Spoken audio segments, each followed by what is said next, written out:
The man was terrified when he realized that the stray dog he had just hit with his car wasn't a dog at all. It was a rare and magical creature, a unicorn.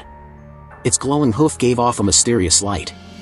When the girl accidentally touched it, she instantly gained a strange power. But just as she was sensing the energy of the universe flowing through her, the man panicked and struck the unicorn with a shovel, ending its life in one blow. They both knew that if anyone discovered they had harmed a protected species, they could face serious consequences, possibly even 10 years in prison. Plus, they had an important meeting with a wealthy client that day, and this incident could ruin everything. After hiding the unicorn's body in the trunk, Paul acted as if nothing had happened and drove to the billionaire's estate. The client was a member of the powerful Sheldon family, the wealthiest family in the region. However, the billionaire was terminally ill and had called Paul, a lawyer, to help draft his will. While the two men talked, the girl suddenly felt a strange sensation within her body. She rushed to the bathroom. There, with just a light touch of her face, the acne scars she had struggled with for years disappeared right before her eyes. Meanwhile, Paul was going over documents with the billionaire. Oddly enough, although Paul was usually extremely nearsighted, he had to take off his glasses to read the paperwork. At the same time, the girl started to sense something even more disturbing, almost as if the unicorn wasn't really dead. Frightened, she found her father. Something felt off, and she just wanted to leave. But before they could go, a strange sound came from outside the window. The unicorn, bloody and wounded, had broken through the glass and was now struggling against the car door. Everyone rushed outside in shock. That's when the girl explained that some of the unicorn's blood had splashed onto her face earlier, and her skin had miraculously cleared up. Paul then realized his own improved vision might be due to the unicorn as well. The billionaire, intrigued, quickly dismissed the idea of calling the police. He didn't want outsiders poking around his property. To him, this was just an unfortunate accident, not something that needed to be made public. But he already had other plans. Later that evening, Laura, the girl, did some research on unicorns. She found an obscure forum filled with warnings. It told stories of hunters trying to capture unicorns, only to be mysteriously struck down by their revenge. As she closed the laptop, a strange, glowing mist appeared in the sky outside her window. That night, Laura had a terrifying dream, two unicorns racing through a forest, running straight toward her. She woke up to find two strangers in hazmat suits standing in her room. The billionaire had urgently called in a medical team. Under his orders, they examined Laura and confirmed that her body had shown no negative side effects. The lead doctor shared their preliminary findings, but was interrupted by an assistant.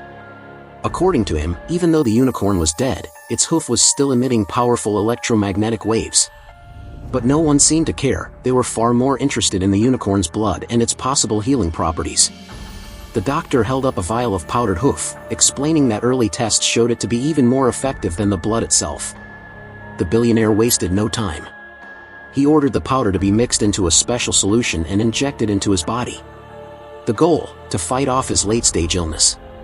After the treatment, the billionaire drifted off to sleep.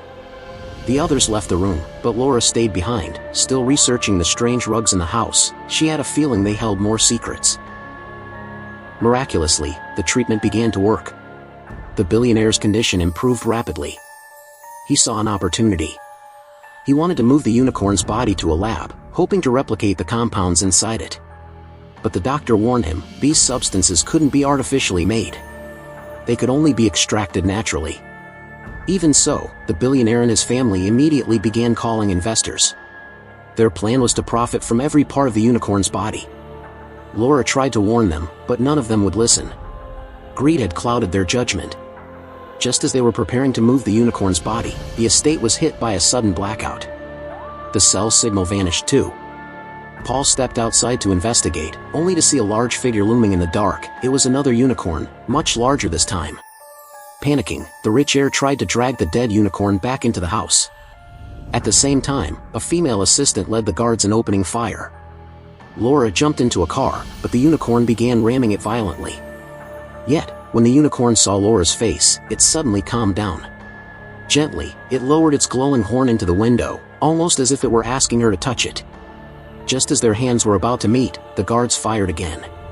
The unicorn fled into the darkness, injured.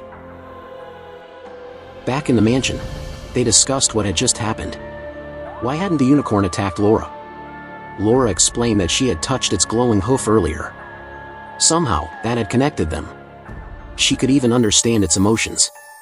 The unicorn they'd just seen was the mother, looking for her baby. This explained why they were attacked while moving the body. But the billionaire had no plans to return the baby to its mother. On the contrary, now that the unicorn mother was injured, they wanted to take her too. A hunt was planned for that very night. Laura begged her father not to join them. Paul knew these people weren't good, but he also knew he was already in too deep. He couldn't back out now. The hunt began. Back at the estate, only the heir, Laura, and the assistant remained. The heir took a small vial of unicorn powder and inhaled it in the study. Laura suddenly remembered something. Legend said unicorns could come back to life. She also overheard the assistant and the heir discussing the unicorn's ability to regenerate. She rushed to the butler to ask how they could contact the outside world. Meanwhile, in the forest, the hunting team found the unicorn. Its glowing hoof gave away its position. The billionaire crept forward, trying to pet the creature. But behind him, a second, even larger unicorn silently approached.